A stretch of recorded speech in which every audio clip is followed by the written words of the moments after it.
Génesis 5:5. Y fueron todos los días que vivió Adán 930 años, y murió. La mortalidad repetida, y murió. Vivió Adán 930 años, y murió. Longevidad antediluviana y la certeza de Génesis 2:17. Mas del árbol de la ciencia del bien y del mal no comerás, porque el día que de él comieres, ciertamente morirás. En el relato de Génesis 5, la longevidad antediluviana no aparece como una curiosidad biológica aislada, sino como un elemento teológico que conecta la historia de la creación con la certeza de la sentencia de Génesis 2:17. Mot tamut, muriendo morirás. El hecho de que hombres como Adán, Set y Matusalén vivieran siglos plantea un desafío tanto a la fe como a la ciencia. ¿Son estos datos literales, simbólicos o ambos? La Biblia presenta estos números dentro de un contexto narrativo y legal preciso, y la repetición del patrón vivió y murió funciona como un registro judicial divino. El debate moderno sobre la longevidad no es nuevo. Desde los comentaristas judíos medievales hasta los biólogos contemporáneos, la discusión ha girado en torno a cómo entender estas cifras. Génesis 5:5. Y fueron todos los días que vivió Adán 930 años, y murió. Haya, vivir. En hebreo bíblico, implica plenitud de existencia, no solo la supervivencia física. En este contexto, se refiere a la totalidad de la vida de Adán, incluso con sus limitaciones post-caída. Vayamot. Y murió. Verbo cal, imperfecto consecutivo, indica un hecho definitivo e irreversible. La colocación al final de la frase actúa como un sello judicial. La repetición, vivió y murió, establece un paralelismo irónico. Por muy extensa que sea la vida, el destino final es inalterable. Esto es eco directo de Génesis 2:17.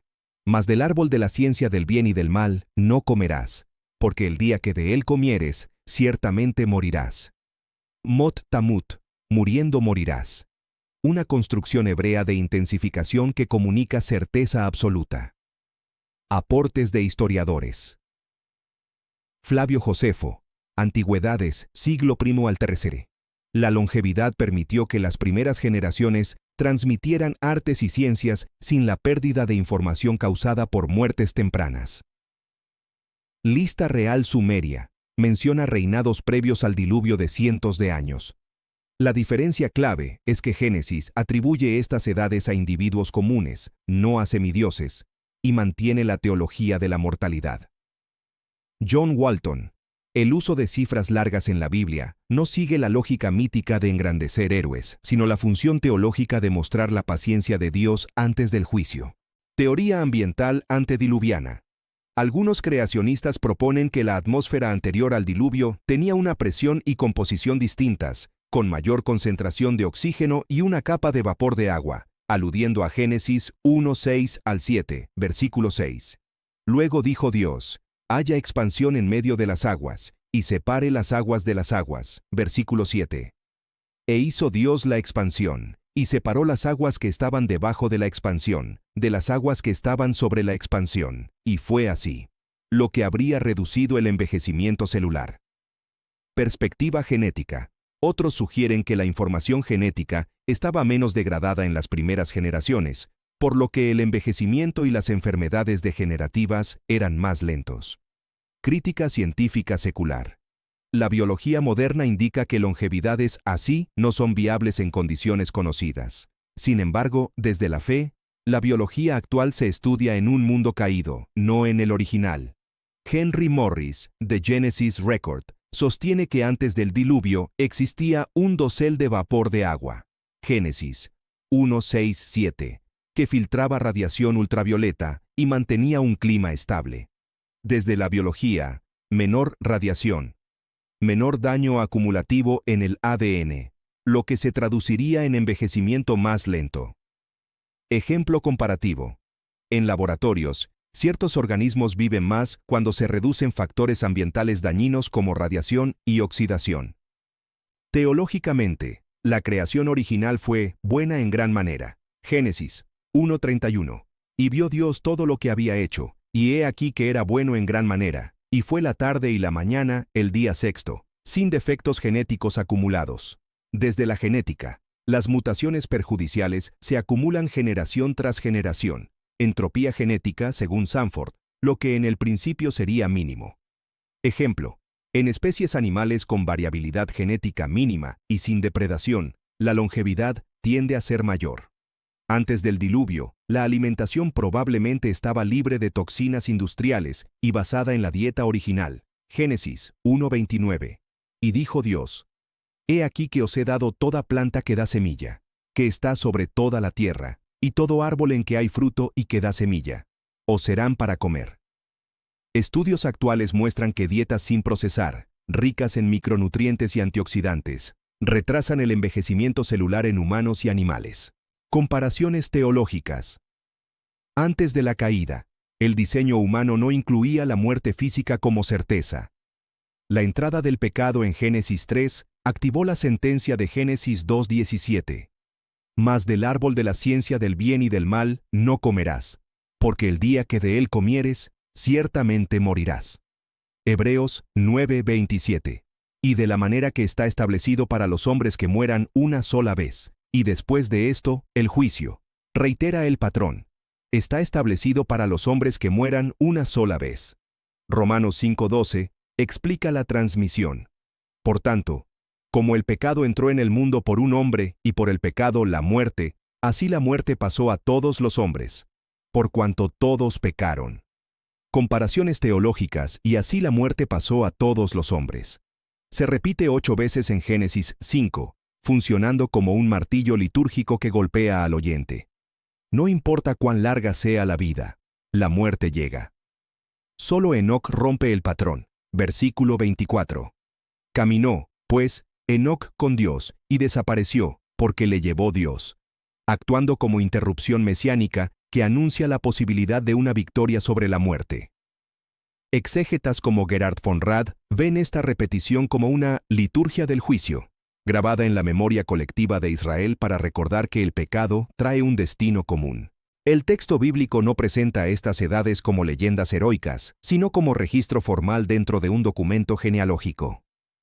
La similitud con otras culturas no necesariamente implica copia, sino memoria histórica compartida de un periodo único de longevidad real previo al diluvio. La longevidad se entiende como parte de la economía divina inicial, interrumpida drásticamente por el juicio, lo que explica la reducción posterior de años de vida. Sálimo 90:10. Los días de nuestra edad son 70 años, y si en los más robustos son 80 años, con todo, su fortaleza es molestia y trabajo, porque pronto pasan, y volamos. El escepticismo parte de un marco metodológico cerrado que excluye lo sobrenatural como opción explicativa. Perspectiva atea y respuesta teológica. Argumento ateo. Ejemplo, Richard Dawkins. Estas edades son literariamente absurdas. No hay evidencia empírica de longevidades así. Son mitos como los de otras culturas antiguas. Respuesta. La narrativa bíblica no pretende ser un registro mitológico, sino un marco teológico histórico. Las edades largas cumplen un papel en la economía divina previa al diluvio y están respaldadas por la coherencia interna del texto. Negar la posibilidad parte de un marco materialista que excluye lo sobrenatural de entrada, lo cual es un sesgo metodológico. Conclusiones exegéticas. 1. Génesis 5 presenta la longevidad como hecho teológico histórico, no como mito poético, cumpliendo la sentencia de Génesis 2:17, mas del árbol de la ciencia del bien y del mal no comerás, porque el día que de él comieres, ciertamente morirás, y la advertencia de Romanos 6:23, porque la paga del pecado es muerte, mas la dádiva de Dios es vida eterna en Cristo Jesús Señor nuestro. 2. La repetición, y murió, funciona como sermón narrado. La vida, por larga que sea, no escapa a la muerte. 3. La figura de Enoc introduce la excepción mesiánica. La muerte no es la última palabra para los que caminan con Dios. Hebreos 11:5. Por la fe, Enoc fue traspuesto para no ver muerte, y no fue hallado, porque lo traspuso Dios. Y antes que fuese traspuesto, tuvo testimonio de haber agradado a Dios. 4. Históricamente, los registros mesopotámicos y la arqueología comparada apoyan la existencia de un recuerdo cultural de longevidad antediluviana, aunque con interpretaciones divergentes. 5. Científicamente, aunque las teorías favorables no sean concluyentes, ofrecen escenarios coherentes con una visión de mundo bíblica que no excluye intervención divina. Génesis 5 no es un capítulo de cifras muertas, sino una liturgia de vida y juicio. La longevidad antediluviana, entendida en su contexto lingüístico, histórico y teológico, no es una anomalía aislada, sino parte de un marco donde Dios permitió que la humanidad se desarrollara plenamente antes del diluvio. La ciencia moderna no puede reproducir esas condiciones, pero tampoco puede borrar la coherencia interna del testimonio bíblico ni la memoria cultural global que lo respalda. En última instancia, la pregunta no es si el hombre puede vivir 900 años, sino si está preparado para lo que sigue después de esos años. Y la Biblia responde: solo quien camina con el dador de la vida, vence a la muerte.